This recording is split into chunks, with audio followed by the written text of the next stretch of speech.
అత్తింటి వేధింపులు, భర్త పెట్టే బాధలు భరించలేక యువతి ఆత్మహత్య.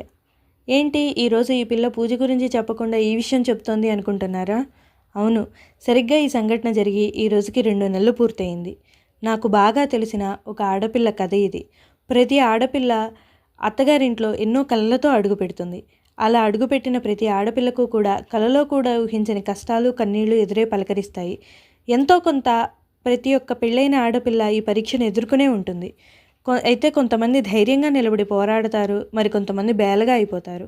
ఈ వీడియో ద్వారా ప్రతి ఒక్క అమ్మాయికి, వారి తల్లిదండ్రులకి నేను చెప్పేది ఒక్కటే: ఆడపిల్లలు నువ్వు లేకపోతే నేను జీవించలేను, నువ్వు నన్ను ఏలుకోకపోతే నేను బ్రతకలేను అంటూ వాళ్ళకి ఇంకా ఇంకా అలుసు ఇవ్వకండి.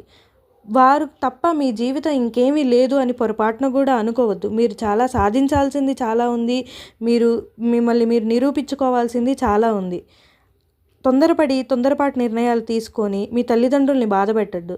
అలాగే తల్లిదండ్రులు కూడా పరువు గురించి కాకుండా ప్రాణంగా పెంచుకున్న కూతురు గురించి కూడా ఆలోచించండి.